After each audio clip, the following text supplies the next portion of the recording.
बेटे को हाथ लगाने से पहले बाप से बात कर।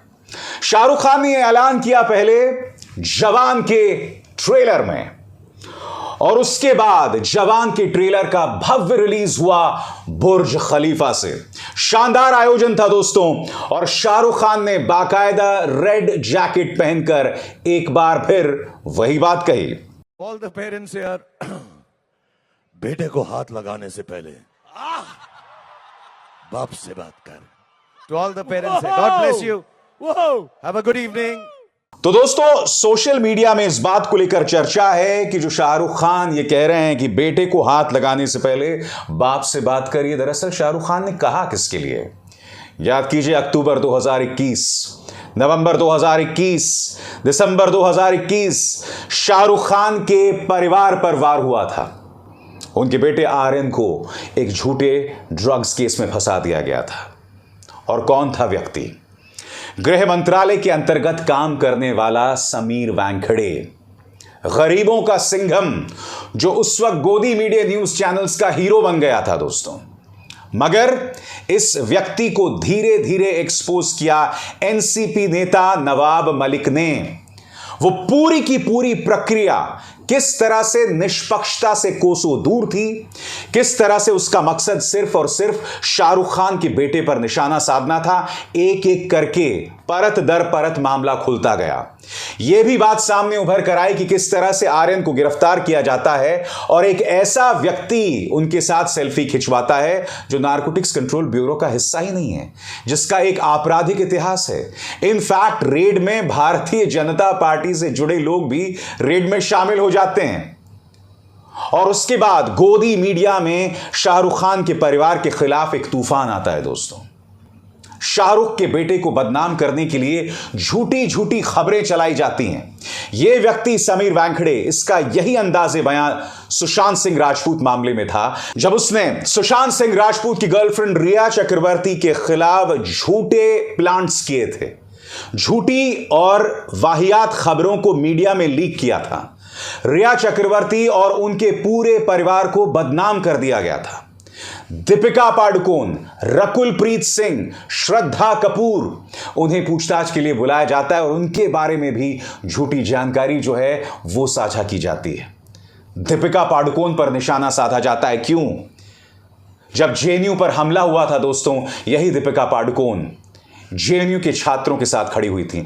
जिन महिला छात्रों के सिर फोड़े गए थे, उनका हाथ थामकर दीपिका पादुकोण उस वक्त खड़ी हुई थी। इसीलिए उन्हें बदनाम करने की कोई कसर नहीं छोड़ी थी समीर वानखेड़े ने। दीपिका पादुकोण पर पहले से ही हमला चल रहा था पद्मावत को लेकर दोस्तों, लिहाजा दीपिका पादुकोण पर निशाना साधना आसान नहीं था।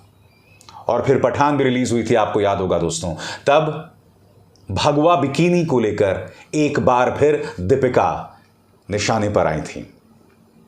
मगर यह व्यक्ति समीर वानखेड़े इस पूरे मामले में, इस पर न सिर्फ शाहरुख खान से वसूली करने का आरोप लगा, बल्कि एक व्हाट्सएप चैट सामने आई थी जिसमें शाहरुख खान उनसे अपील कर रहे थे कि जेल के अंदर मेरे बेटे का ख्याल रखना, आप बहुत अच्छा काम कर रहे हैं। जाहिर सी बात है, एक बाप ऐसा कहेगा ही। और यह व्हाट्सएप चैट अदालत में समीर वानखेड़े ने अपने पक्ष में पेश किया था। जबकि आप भी जानते हैं, कोई भी व्यक्ति जानता है कि कोई भी जांच एजेंसी का अधिकारी ऐसे मामलों में किसी ऐसे व्यक्ति से बात नहीं कर सकता जो आरोपी से जुड़ा हुआ है। और यहां पर आरोपी थे आर्यन खान, और समीर वानखेड़े नियमों की धज्जियां उड़ाते हुए बात शाहरुख खान से कर रहे थे। यह व्यक्ति अपने आप को राजा से कम नहीं समझता था। मगर इस सरकार की एक पॉलिसी रही है कि जब तक कोई व्यक्ति आपके काम आता रहे, उसका इस्तेमाल किया जाए। और उसके बाद यही समीर वानखेड़े के साथ भी हुआ, और होना भी चाहिए, क्योंकि समीर वानखेड़े ने फिल्म इंडस्ट्री में, बॉलीवुड में एक्ट्रेसेस को बदनाम करने की कोई कसर नहीं छोड़ी। वो नजारा बहुत हास्यास्पद हो गया था जब समीर वानखेड़े की पत्नी जो है वो उद्धव ठाकरे को खत लिख रही थी कि आप ही के राज्य की एक बेटी पर निशाना साधा जा रहा है, यानी कि खुद के बारे में वो कह रही थी। मैंने उस वक्त भी कहा था कि मेरी बहन, क्या तुमने अपने पति पर निगाह डाली है, जिन्होंने रिया चक्रवर्ती के परिवार को बर्बाद तक कर दिया और आज तक कुछ प्रमाणित नहीं हुआ दोस्तों। बताइए किस चार्जशीट में रिया चक्रवर्ती दोषी पाई जाती हैं? कौन सा आरोप सही साबित हुआ है? अर्नब गोस्वामी कूद कूद कर कह रहा था मुझे ड्रग्स दो, मुझे ड्रग्स दो। जो तमाम झूठा और अनर्गल प्रोपेगेंडा चलाया गया था रिया चक्रवर्ती के खिलाफ, सब झूठा साबित हुआ। और समीर वानखेड़े यही करना चाहता था शाहरुख खान के खिलाफ। क्या शाहरुख जवान में यह संदेश अमित शाह के गृह मंत्रालय को दे रहे हैं? क्या शाहरुख यह संदेश समीर वानखेड़े को दे रहे हैं? बेटे को हाथ लगाने से पहले बाप से बात कर।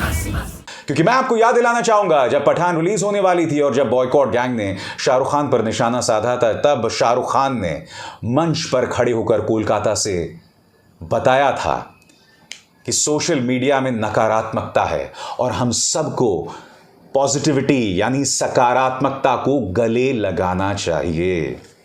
सुनिए कलकत्ता में उस वक्त शाहरुख खान ने क्या कहा था, पूरी बात सुनिए। और ये बात बताने में मुझे बिल्कुल भी आपत्ति नहीं है कि दुनिया कुछ भी कर ले, मैं और आप लोग और जितने भी पॉजिटिव लोग हैं सब के सब जिंदा हैं। I believe cinema has an even more important role to play now. Social media is often driven by a certain narrowness of view that limits human nature to its baser self. I read somewhere that negativity increases social media consumption and thereby increases its commercial value as well. Such pursuits enclose the collective narrative, making it divisive and destructive. Cinema exposes the vulnerability of human nature by telling stories in their simplest form, as they are lived. It allows us to know each other better. In a way, it is best placed to sustain a collective counter-narrative that speaks to the larger nature of humankind. A narrative that brings to the fore humanity's immense capacity for compassion, unity, and brotherhood. Meeting the world at the world of cinema is the call of the day, not just meeting, but also using the power of cinema as a vehicle for people of different cultures, colors, castes, and religion to better understand each other. Through efforts like KIF, the endeavor is to build a new platform of understanding and break existing prejudices. So let's come together and build a better world for all our future generations. मैं जानता हूं दोस्तों, इस वक्त शाहरुख खान के कई समर्थक ये कह रहे हैं कि शाहरुख खान ने मोदी सरकार को आईना दिखाया है कि मेरे बेटे को मत छूना, फलाना ढिमकाना। मैं आपसे कुछ और पूछना चाहता हूं। शाहरुख एक संवेदनशील व्यक्ति हैं, एक पारिवारिक व्यक्ति हैं। मैं जानता हूं उनके परिवार पर निशाना साधा गया है। हर किसी पे आज की तारीख में जो भी इस सत्ता से सवाल करता है या जो भी इस सत्ता के करीब नहीं है, उस पर निशाना साधा जाता है। शाहरुख खान पर भी इसीलिए निशाना साधा गया क्योंकि वो अक्षय कुमार या विवेक अग्निहोत्री या अजय देवगन की तरह बीजेपी की गोद में नहीं बैठे हुए हैं, इसीलिए उन पर निशाना साधा गया। और कहीं ना कहीं ये दक्षिणपंथी सोच है जिसके अंतर्गत शाहरुख, आमिर और सलमान इन्हें बर्बाद कर देना है, क्योंकि आखिर ये तीन खान, ये तीन मुसलमान इंडियन फिल्म इंडस्ट्री के सुपरस्टार्स कैसे बन गए? उन्हें कोफ्त इस बात से है, उन्हें दुख इस बात का है। मगर मेरा सवाल कुछ और है। मैं ये पूछना चाहता हूं, शाहरुख खान ने इससे पहले कब किसी ज्वलंत मुद्दे पर अपनी आवाज पीड़ित के साथ उठाई है? याद कीजिएगा, जब हमारी महिला पहलवानों को घसीटा जा रहा था जमीन पर, तब नीरज चोपड़ा सामने आए थे, हमारे गोल्ड मेडल विजेता अभिनव बिंद्रा सामने आए थे। 1983 में जिस टीम ने हमें वर्ल्ड कप क्रिकेट जितवाया था, कपिल देव, सुनील गावस्कर, सब सामने आए थे। मगर शाहरुख खान चुप रहे थे, जबकि शाहरुख खान ने एक फिल्म बनाई थी, चक दे इंडिया। उस फिल्म का नाता महिला हॉकी से तो था ही, बल्कि उस फिल्म का नाता जो है वो महिला खिलाड़ियों के साथ था। इसलिए लोग ये उम्मीद कर रहे थे कि कम से कम उनके पक्ष में वो कहते। तो शाहरुख खान बेशक ये तमाम बातें ट्रेलर्स के जरिए कहते हैं, पॉजिटिविटी की बात करते हैं, मगर जब बात आती है सीधे कुछ कहने की, तब वो नहीं कहते। और मैं जानता हूं आप कह सकते हैं कि भाई शाहरुख खान सिर्फ शाहरुख खान नहीं है, शाहरुख से जुड़े आर्यन भी हैं, सुहाना भी हैं, उनकी पत्नी गौरी भी हैं। यानी कि अगर शाहरुख खान पर हमला होगा तो उनके पूरे परिवार पर हमला होगा। मगर इसी का सामना तो मैं भी एक अरसे से कर रहा हूं ना। जब जब मुझ पर निशाना साधा गया, सिर्फ निशाना मुझ पर नहीं था, मेरे परिवार पर भी था। आप में से जो लोग जानते हैं, जब मुझ पर झूठे इनकम टैक्स के केसेस लगाए गए थे तो निशाने पर सिर्फ मैं नहीं, मेरा परिवार भी था। और मैं तो एक पत्रकार हूं जो अपने YouTube मंच और Facebook मंच से आप तक बात पहुंचाता हूं।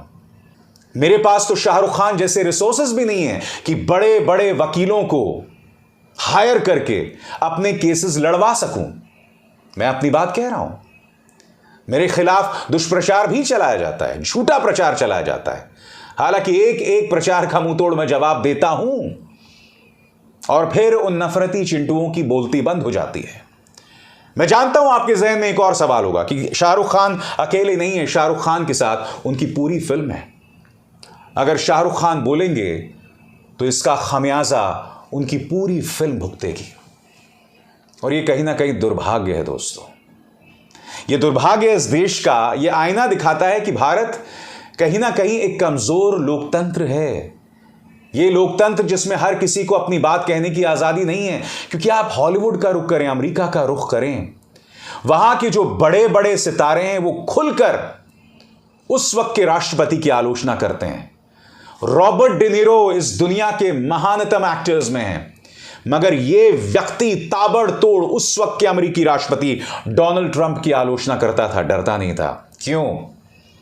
क्योंकि अमेरिका सही मायने में एक लोकतंत्र है, भारत की तरह नहीं, जहां पर आप अगर अपनी बात कहेंगे तो आपको बॉयकॉट कर दिया जाएगा।